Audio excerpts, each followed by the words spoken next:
அப்படின்னா வந்துட்டு technology. So இப்போலாம் வந்து டெக்னாலஜி வந்து ரொம்ப நிறைய அட்வான்ஸ்மெண்ட் பார்த்துட்டே இருக்கு. ஸோ பாஸ்ட் டிகேடாகவே இந்த பிரெயின் கம்ப்யூட்டர் இன்டர்ஃபேஸை பற்றி நிறைய இடத்துல வந்து நம்ம பேசிட்டு இருக்கோம். அதாவது என்ன அப்படின்னா வந்து உங்கள் பிரெயின் பேட்டர்னை வந்து எலக்ட்ரிக்கல் சிக்னல்ஸ் மூலியமா இல்லை மேக்னெட்டிக் சிக்னல்ஸ் மூலியமாவோ உங்களால் ரீட் பண்ணி அது எப்படிலாம் வந்து விஷயங்களுக்கு வந்து ரியாக்ட் பண்ணுது, அடுத்து நீங்கள் என்ன யோசிக்க போறீங்க, என்ன பேச போறீங்க, அவங்க எமோஷன் என்ன, இந்த மாதிரி நிறைய விஷயங்களை வந்து உங்களால் வந்து கணிக்க முடியுது.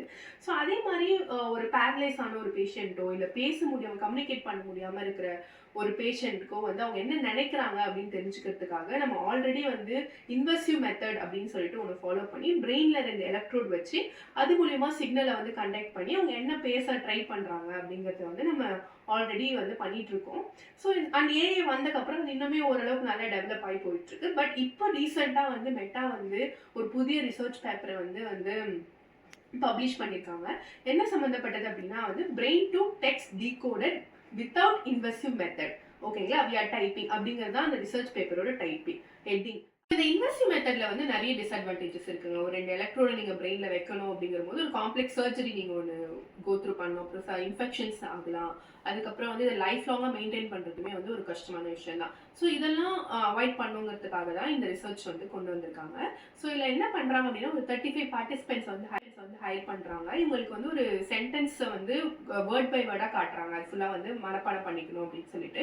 ஸோ அதை காட்டிட்டு அதை அவங்க ப்ராப்பரா வந்து ஒரு டைப் ரைட்டிங் தெரிஞ்சவங்க அவங்க 35 மெம்பர்ஸ்மே அவங்க வந்து டைப் பண்ண சொல்றாங்க. ஓகேங்களா, ஸோ அவங்க டைப் பண்ணும்போது எப்படி டைப் பண்ணுவாங்கன்னா நீங்க யோசிச்சு தானே பண்ண முடியும், ஏன்னா அதை வந்து மெமரைஸ் பண்ணிருக்கீங்க. ஸோ யோசிச்சு தான் பண்ண முடியும் அப்படிங்கறதுனால அந்த டைம்ல அவங்க வந்து 2 இன்ஸ்ட்ருமெண்ட்டை வச்சு மெஷர் பண்றாங்க உங்க பிரெயின் சிக்னல்ஸ். ஒன்று வந்து இஇஜி, இன்னொன்று வந்து எம்இஜி, அதாவது எலக்ட்ரோ என்செஃபலோகிராம் அண்ட் மேக்னெட்டோ என்செஃபலோகிராம்னு சொல்லிட்டு 2 மிஷின்ஸை வச்சு சிக்னல்ஸை வந்து டிடெக்ட் பண்ண ட்ரை பண்றாங்க. ஸோ இந்த மாதிரி கிடைக்கிற பிரெயின் சிக்னல்ஸை வந்து இவங்க டெவலப் பண்ண பிரெயின் டு குவாட்டி அப்படிங்கிற ஒரு ஏஐ மாடலுக்குள்ள வந்து செலுத்துறாங்க. ஸோ இந்த ஏஐ மாடல் என்ன பண்ணுன்னா நீங்கள் உங்கள் பிரெயின் வந்து என்ன திங்க் பண்ணிக்குது அப்படிங்கிறத அனலைஸ் பண்ணி லேர்ன் பண்ணி அது வந்து டெக்ஸ்டாக ஒரு சென்டென்ஸாக வந்து அங்கே ஃபார்ம் பண்ணுது. ஓகேங்களா, இங்கே நீங்கள் ஆக்சுவலாக உங்களுக்கு என்ன சென்டென்ஸ் கொடுத்தாங்க அப்படிங்கிறத இவங்க டைப் பண்ணி வச்சிருக்காங்க கரெக்டாக. அதுக்கப்புறமா இந்த ஏஐ மாடல் என்ன கொடுத்துருக்குங்கிறதோ அந்த சிஸ்டமில் இப்போ டெக்ஸ்டாக இருக்குது இல்லைங்களா. ஸோ இதை ரெண்டுத்தையும் கம்பேர் பண்ணும்போது இந்த புது ஏஐ மாடல் வந்து 80% அக்யூரன்சியோட வந்து ரிசல்ட் வந்து கொடுத்துருக்குங்க. ஓகேங்களா, ஸோ அதுவும் எப்போ அப்படின்னு பார்த்தீங்கன்னா எம்இஜி யூஸ் பண்ணும்போது தான். இஇஜி யூஸ் பண்ணும்போது, அதாவது எலக்ட்ரோ என்செஃபலோகிராம் யூஸ் பண்ணும்போது மோர் தென் 67% வந்து எரர் ரேட் இருக்கு. அதுவே வந்து எம்இஜி யூஸ் பண்ணும்போது ஆவரேஜா வந்து 32% தான் வந்து அந்த எரர் ரேட் இருக்கு. அண்ட் பெஸ்ட் கேஸா இவங்க என்ன சொல்றாங்க அப்படின்னா ஜஸ்ட் 19% தான் வந்து எரர் ரேட் இருக்கு அப்படின்னு சொல்றாங்க. இது ரெண்டை கம்பேர் பண்ணும்போது எம்இஜி தான் வந்து நல்லாவே பெர்ஃபார்ம் பண்ணுது அப்படின்னு வந்து சொல்றாங்க. பட் இதுல என்ன டிஸ்அட்வான்டேஜ் அப்படின்னு பாத்தீங்கன்னா இன்னுமே வந்து இந்த எம்இஜி டெக்னாலஜி மேக்னெட்டோ என்செஃபலோகிராஃபிங்கிறது வந்து ரொம்ப காஸ்ட்லி.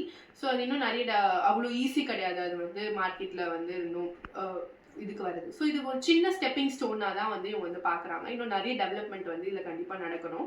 அண்ட் இந்த மாதிரி விஷயங்கள்லாம் வந்து இந்த பேரலைசிஸ்ல இருக்கவங்களுக்கு அண்ட் பேச முடியாதவங்களுக்கு, இந்த மாதிரி நிறைய டிசீஸ்ல இருக்கவங்களுக்கு இந்த மாதிரி புது புது டெக்னாலஜிஸ் வந்து ரொம்பவே ஹெல்ப்ஃபுல்லா இருக்கு. ஸோ இதான் இன்னைக்கு உங்களுக்கு நான் சொல்லணும் அப்படின்னு நினைச்சேன். உங்களுக்கு வேற ஏதாவது டவுட்ஸ் அண்ட் கிளாரிஃபிகேஷன்ஸ் இருந்துச்சுன்னா வந்து கமெண்ட்ல சொல்லுங்க. அண்ட் இந்த ரிசர்ச் பேப்பரையும் நான் டிஸ்கிரிப்ஷன்ல வந்து அட்டாச் பண்றேன், கோ த்ரூ பண்ணிக்கோங்க. And until then it's by, Tata.